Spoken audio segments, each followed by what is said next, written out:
Now, bad news for two of Korea's biggest companies because the US government is planning to slap tariffs on Samsung and LG washing machines, as well as some foreign solar panel makers that sell their products in the US market. And this is adding teeth to President Trump's America First trade policies.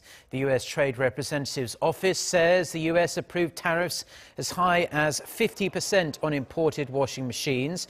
President Trump said in a recent interview with Reuters that South Korea is dumping washing machines in the US market, destroying what used to be a good job-producing business.